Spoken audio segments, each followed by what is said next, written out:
I asked them to go into the bank and ask a financial advisor if they could build them a portfolio of the bank's in-house index funds. And in every single instance, the advisor tried to talk them out of it.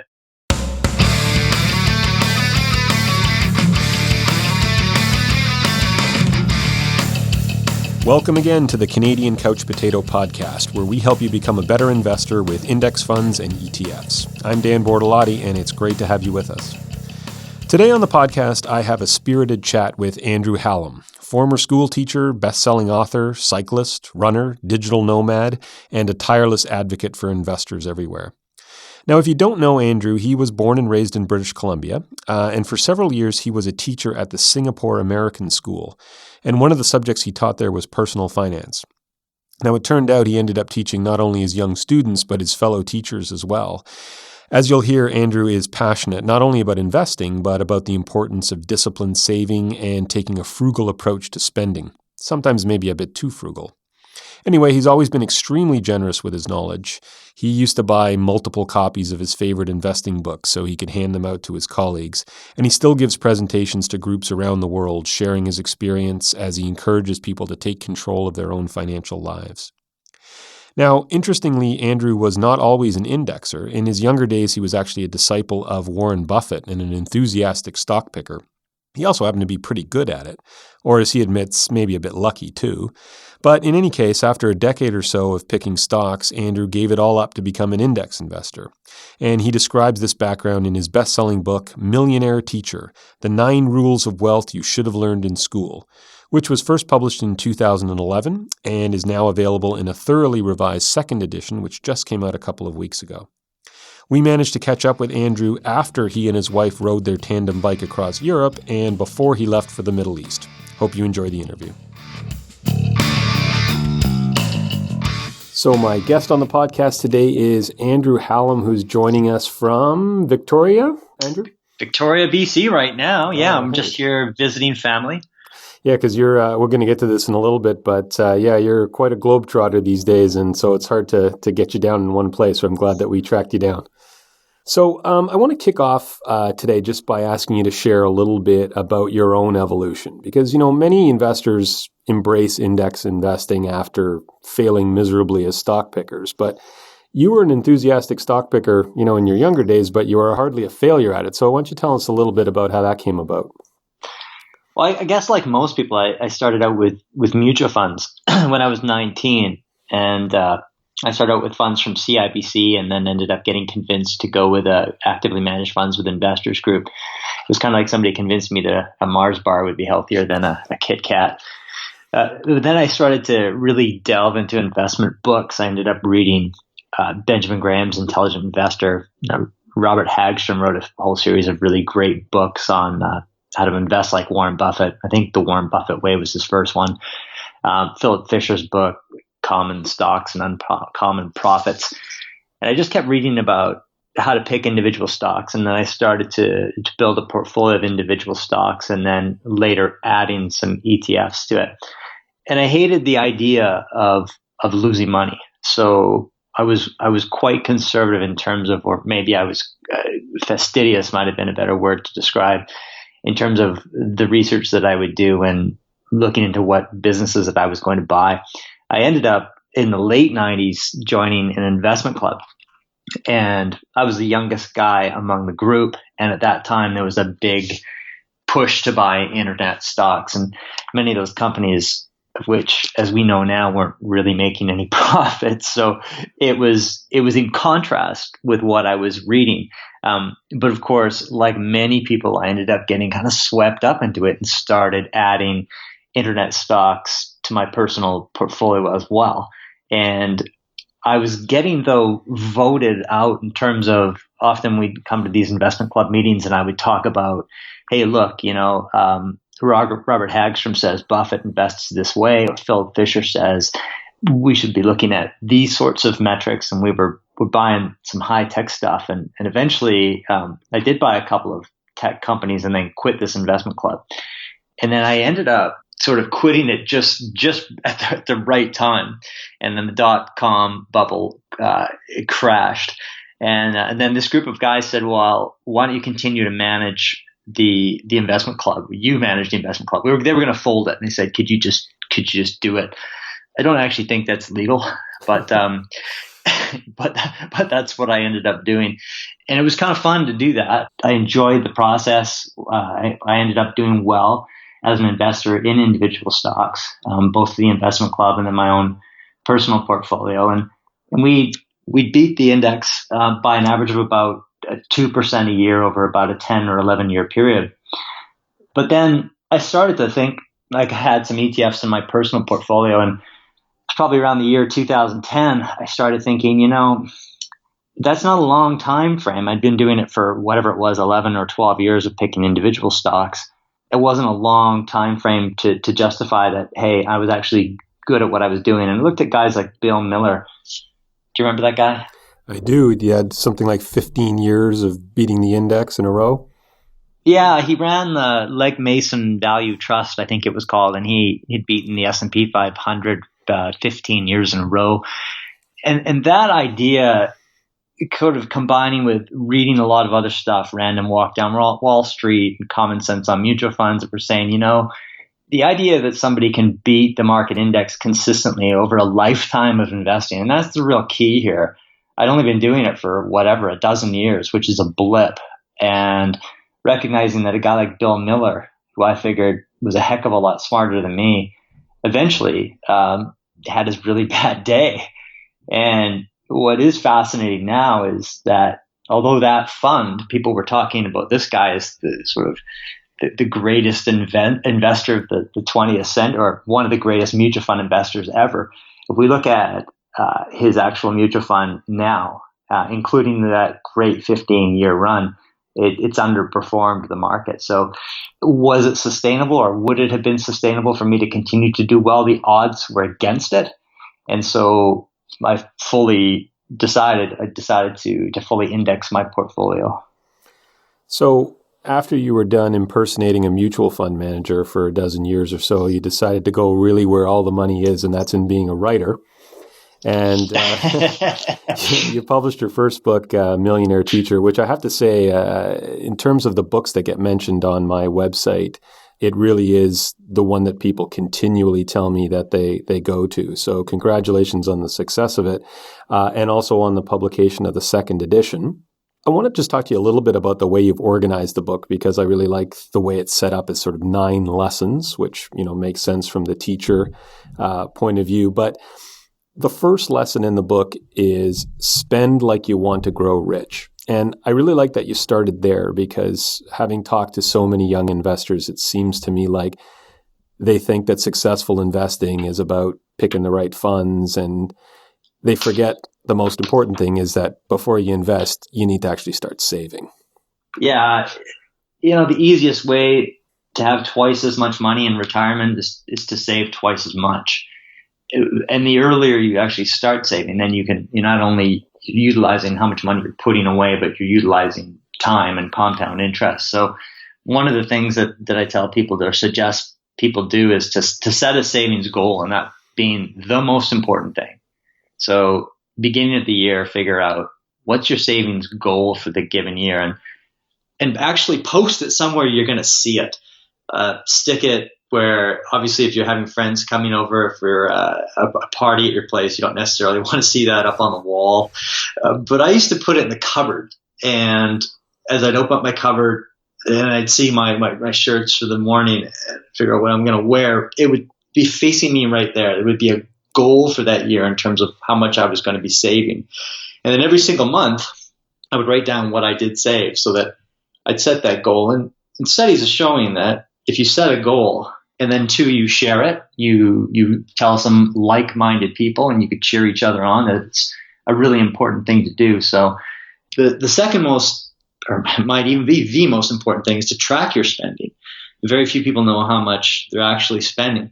And so we have, for years, I just had a little brown book, and I would write in how much money I was actually spending. If I bought a chocolate bar, I would write it in and figure out what I was spending per week and per month. I didn't have a budget. I felt like budgets were kind of like diets. I felt that was more important. And two, when you look at studies that show that, when you look at a single biggest variable for actual people losing weight. It's not as a one isolated variable. It's not typically just the exercise or just typically what you're eating. It's the fact that they write down what they eat.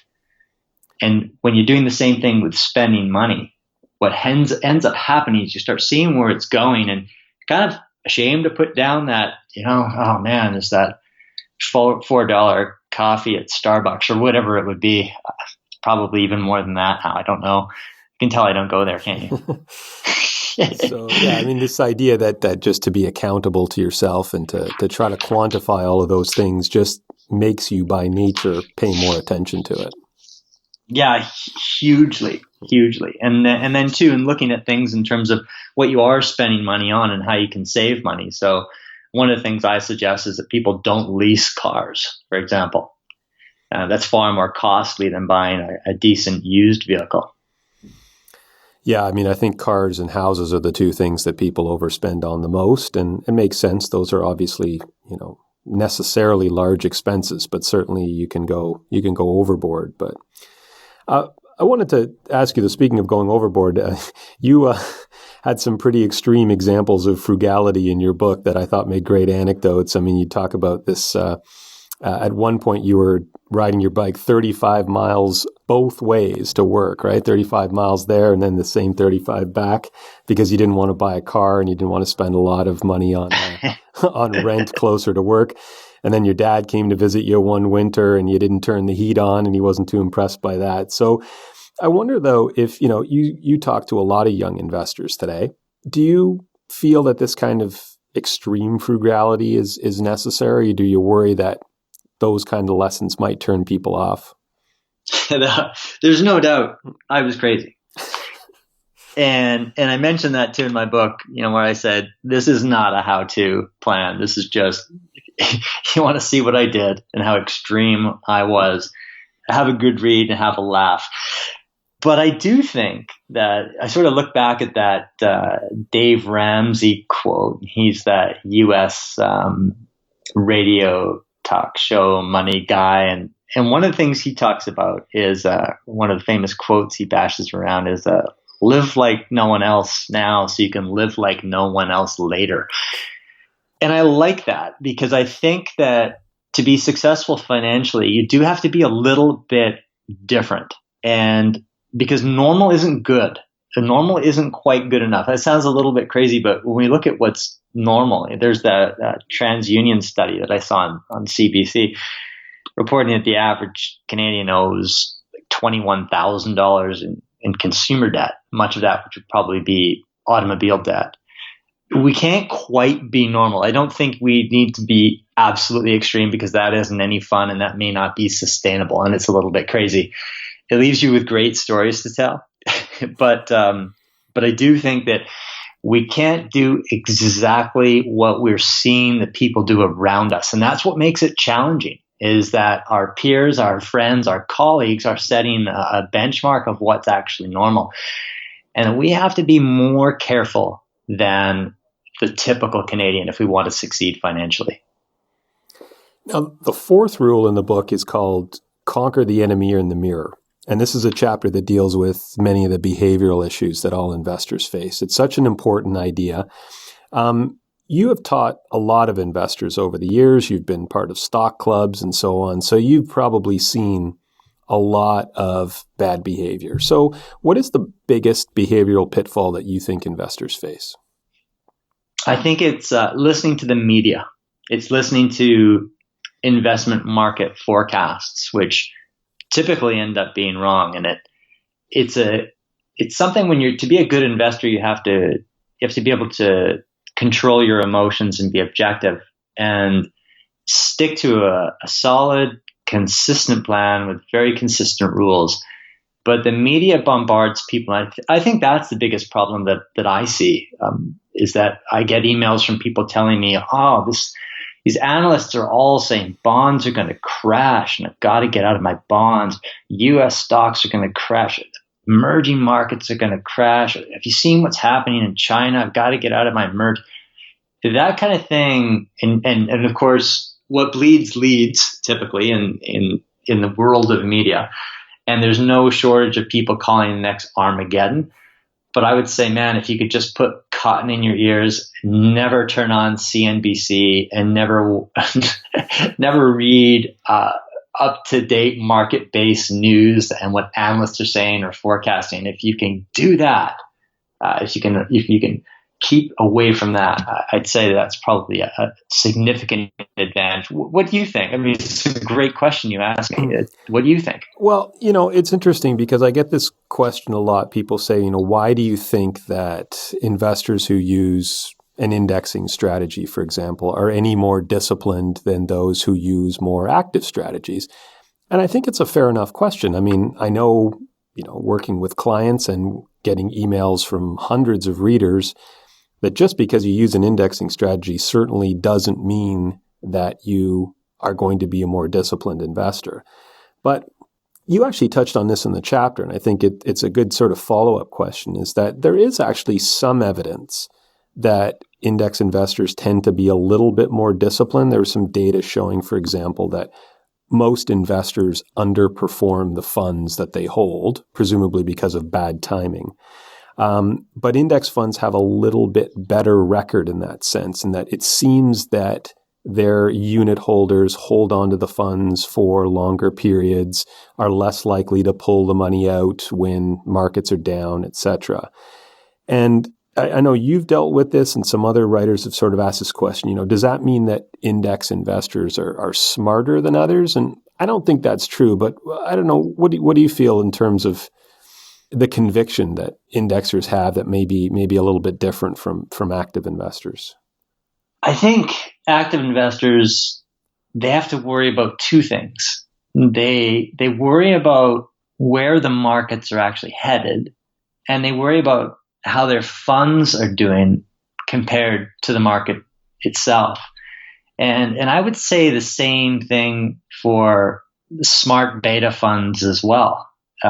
It's very much the same, where a traditional index fund investor just really sets a belief that they'll track the market and that the market's very difficult to beat. So they accept that they likely won't be able to beat it.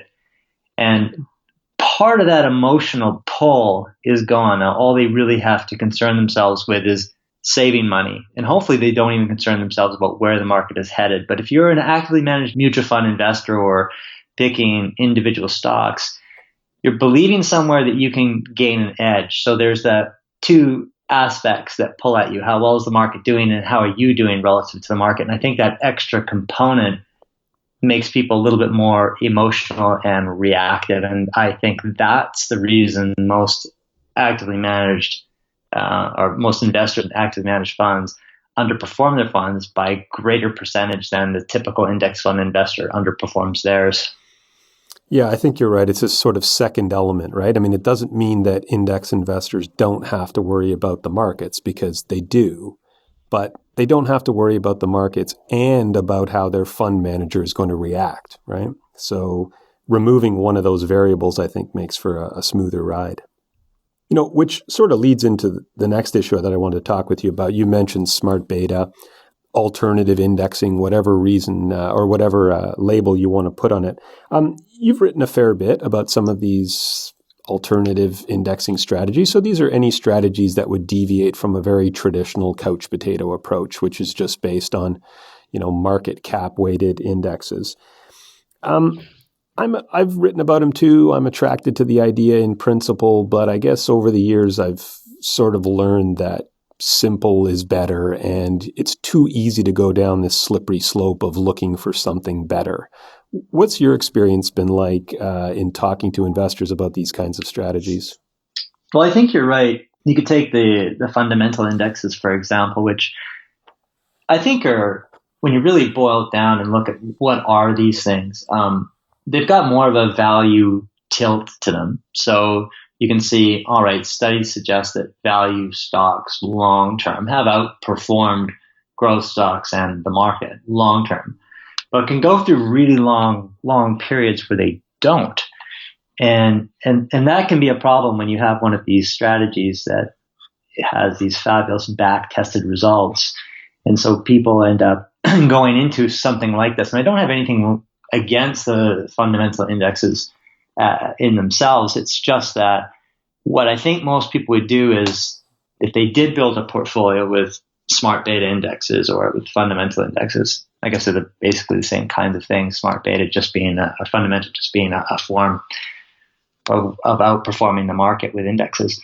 If it doesn't outperform, they're going to, in all likelihood, jump to something else. And so I think if somebody had rock solid conviction and they really felt that, okay, I've built this portfolio of fundamental indexes or ETFs, and come hell or high water, I am going to hold this thing and I'm going to rebalance it once a year for the next 50 years.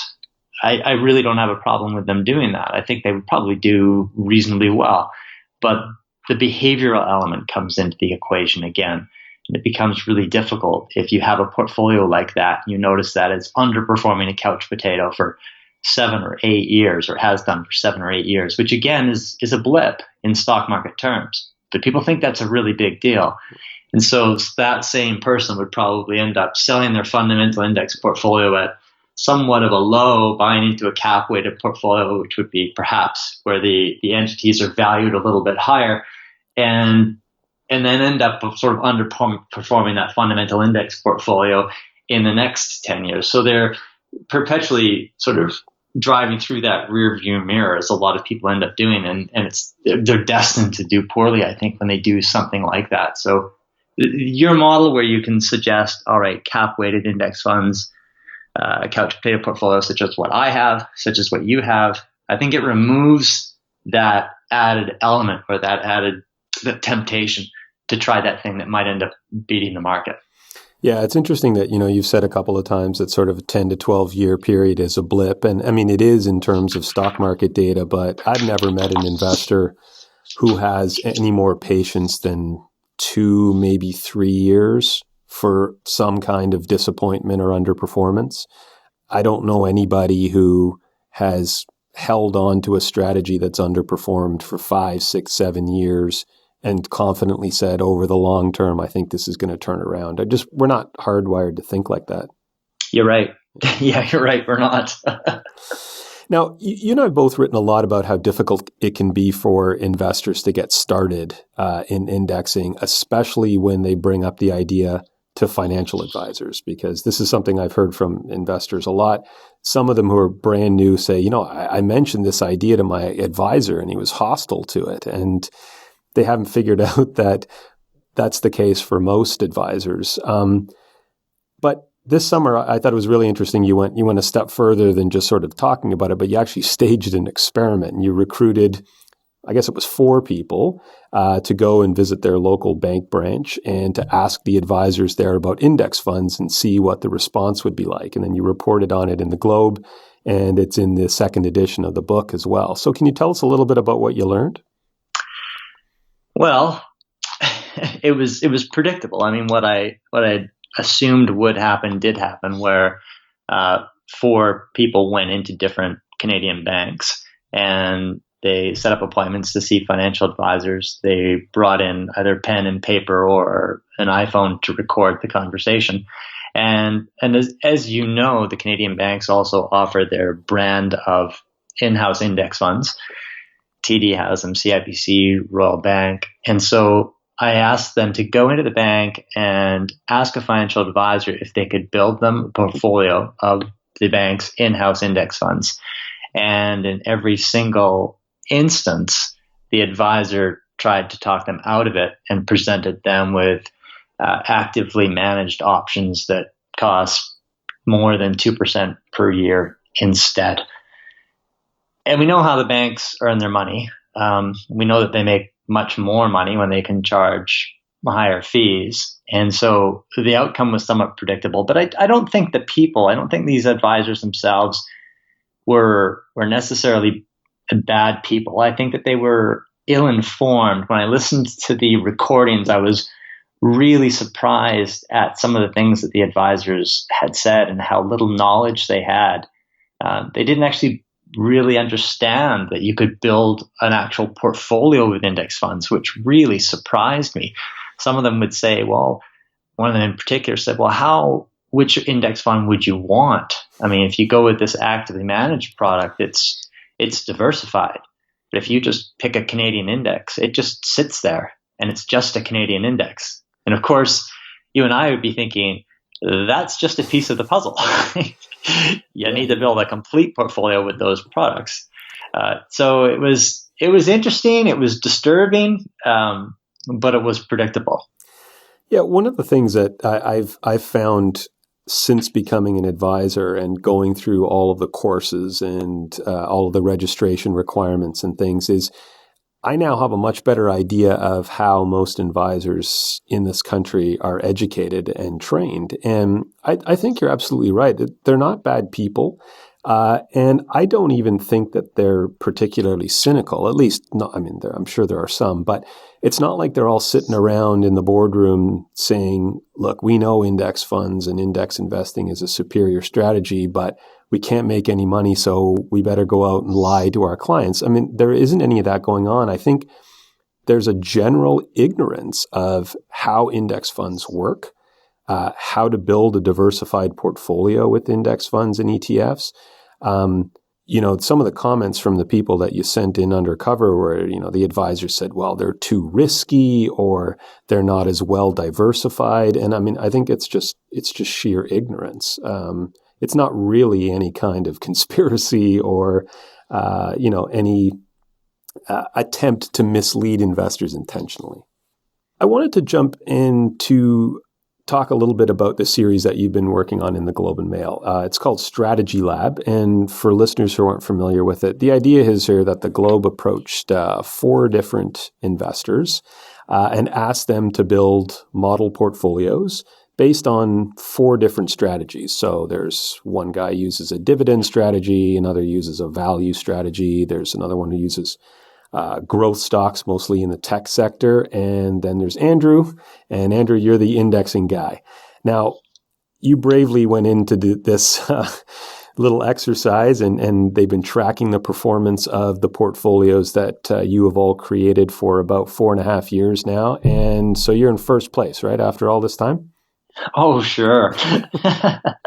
No, I think Chris Umiastowski is in first place with a growth portfolio, a portfolio of growth stocks. He's doing really well. Norm Rothery has a great portfolio of value stocks, and then John Heinzel's chosen dividend paying stocks. These guys are all really good stock pickers. There's no doubt about that. But so despite having a good 2016, my portfolio is in last place. And are you ready for my excuses? Well, I can anticipate your excuses, but I'll let you defend yourself. First of all, it was one of those things that I looked at and I thought, okay, when I see this kind of thing, typically it's a stock picking contest or some kind of contest. It's crazy to actually, if you want to win a contest, it's crazy to put bonds in it at all into your portfolio. But I decided that I wanted to create some kind of model, something that people could responsibly follow for their TFSA accounts or their RRSP accounts. And so I put 33% of the portfolio in a short-term Canadian government bond, Canadian bond index fund. And then I'd split the rest between a U.S. stock index, a Canadian stock index, a developed international, and then an emerging stock index. So it's safer. It's more diversified. It's not likely to even beat a stock market index, but it's going to be a lot less volatile. So it should be something that emotionally investors should be able to handle, feel comfortable about adding money to it continually. Second defense I have for the portfolio is the short term, of course, that we've looked at, this 4.5 year period. And I think for most people, an investment lifetime is going to be about 55 years long. So if we start at age 25 and we live until we're 90, even after we retire, our money needs to continue working for us because we're only withdrawing a piece of it. It's not like we withdraw everything upon the date we retire. So, well, yeah, and I was poking fun at you, of course, for being in last place in the contest, because I actually think that there's a really important lesson here. And as you described, the portfolio that you built was a long-term, broadly diversified portfolio that could be your entire nest egg, right? Whereas Absolutely. I think if you were to look at the others, I mean, these were portfolios very concentrated, small number of stocks, some of them, 10 to 15 stocks, sometimes all in one sector or mostly in one sector, that can certainly do very well over a short period. And I think anyone who's a long-term index investor has confronted this kind of question, right? Because they've got friends who invest in the way, like with portfolios very similar to one of these strategy lab alternatives. And so they're going to get questions like, why would I want to use a strategy like yours when my stocks are kicking their butts? But, as you've described, an indexing strategy is not designed to win a stock picking contest. It's designed for a portfolio that you will be able to hold on to for decades. All right.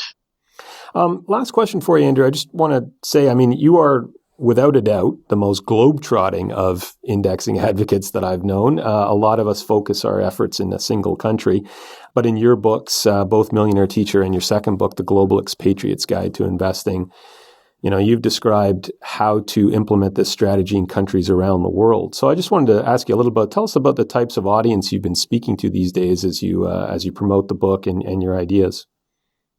Well, I talk to a lot of expatriates and a lot of international school teachers. And there are a lot of people that live abroad, working abroad. I'll give you an example.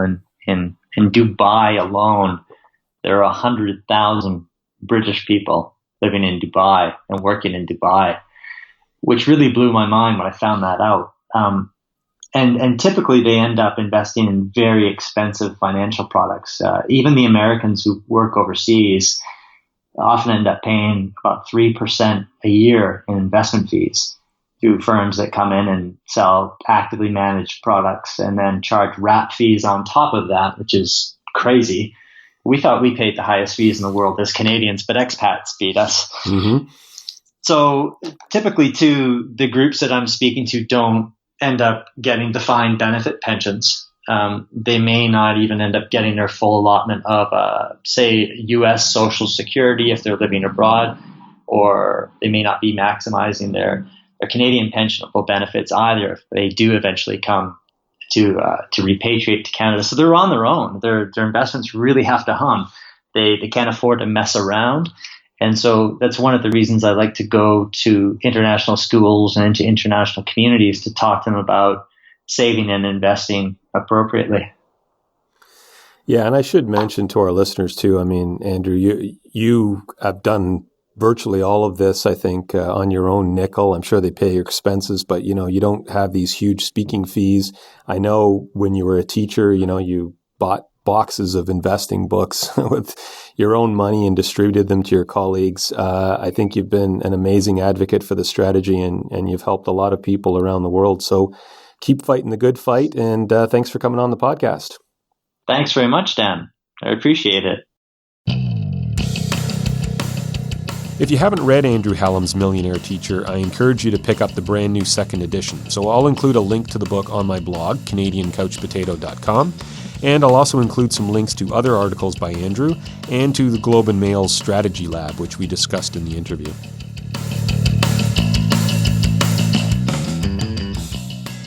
It's time again for another installment of Bad Investment Advice, where we take aim at commentary in the financial media that seems designed to confuse and frighten investors.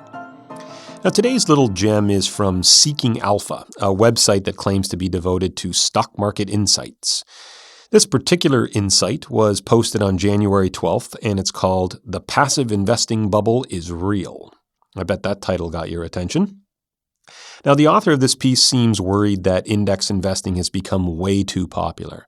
He quotes some research showing that the proportion of equity assets that are indexed has reached nearly 40%, about double what it was in 2005. And then he suggests that this can't continue for much longer. And I quote, "Why? Because if so much money is going passive, there are fewer dollars chasing active opportunities.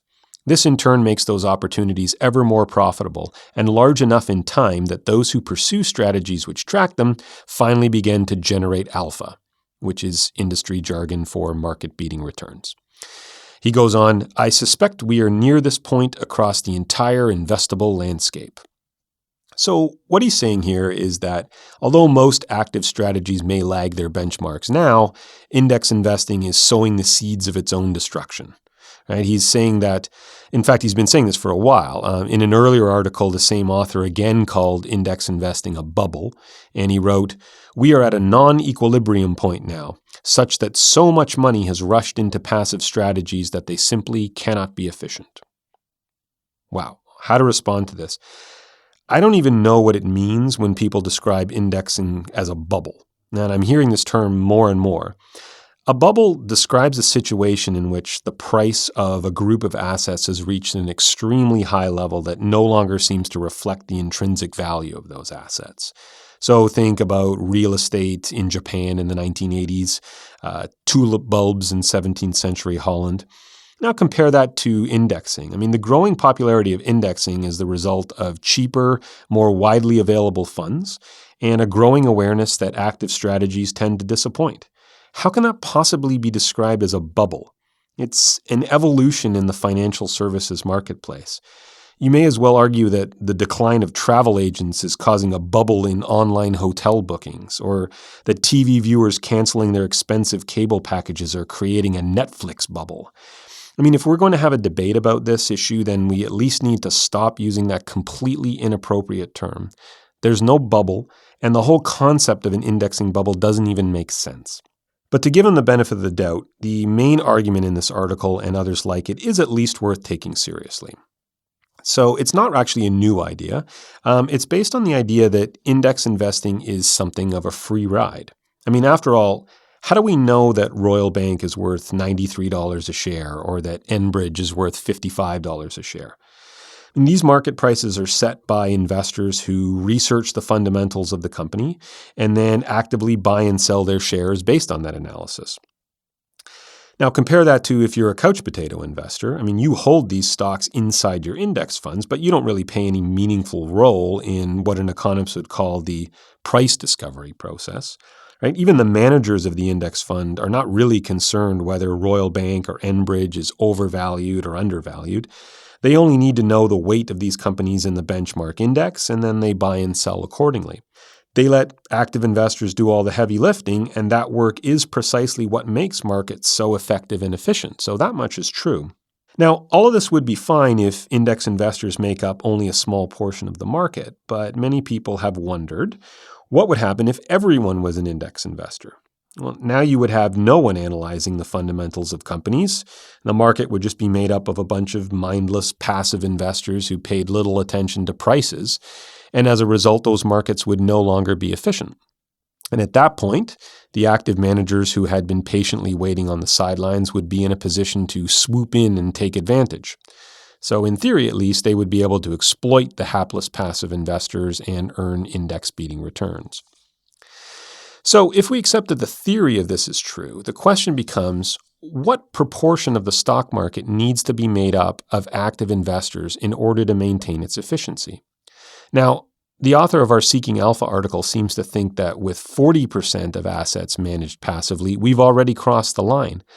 But how can a passive 40% of the market dominate an active 60%?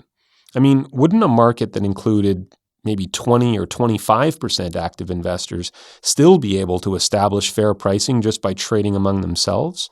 I mean, to use it as a parallel, in a community where there are thousands of houses, you only need a few dozen buyers and sellers to establish the market value of those houses. So I don't think anyone knows where the tipping point is. I mean, I would concede maybe if indexers were to become 90 or 95% of market participants, then we might have a problem. But even then, as soon as the market became inefficient, some proportion of those index investors would recognize the opportunities and they'd switch to an active strategy to exploit them. And at the end of the day, let's get real here. I mean, can anyone truly see a day when virtually all investors will simply buy and hold index funds? I mean, given the human tendency toward greed and overconfidence, that seems highly unlikely. In any case, whenever I hear arguments like this, my response is pretty simple. Bring it on. I mean, if people like our Seeking Alpha author really believe there's an indexing bubble and that stock pickers can now eat our lunch, I invite you to try. But then I'm going to challenge you to follow up your rhetoric by publishing your audited performance numbers and comparing that with an appropriate benchmark. Speaking of which, let's return to this idea that the rising popularity of indexing over the last decade or so has led to inefficiencies. If that were true, then we should have seen that reflected in the performance of active managers over that period.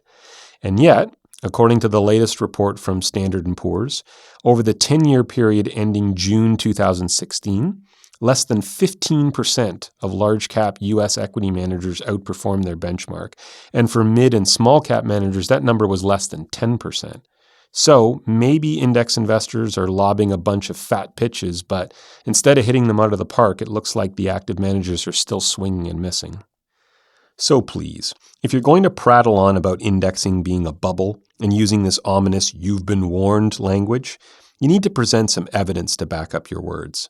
And instead of making vague pronouncements, suggest a specific strategy and make a coherent argument for how you plan to exploit the indexers.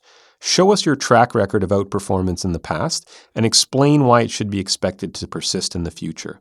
Until you can do that, I'll continue filing your alarmist articles along with all of the other bad investment advice. And it's time once again for our Ask the Spud segment, where I answer questions from listeners and blog readers. And with me, as always, is my PWL colleague, Amanda DL. So, Amanda, what is today's question? Our question comes from Brandon. He's 36 years old and is wondering how his portfolio should evolve over the years as he heads toward retirement. And his question is, currently my portfolio is 25% bonds and GICs and 75% equities, and I'm comfortable with this level of risk. Retirement is a long way off, but I know that I'll want a more balanced portfolio then. For example, I might want to hold 40% fixed income in 30 years. Does it make sense to make that transition gradually, maybe by moving 0.5% from equities to fixed income each year? Would it be better to leave things as they are and reassess every 5 years? Or maybe make these moves only in the next decade before retirement? Okay, thanks for the question. As Brendan understands, the conventional wisdom in investing is that your portfolio should get progressively more conservative as you approach retirement. Now, this makes sense because as your time horizon gets shorter, you no longer have the same ability to recover from a long bear market.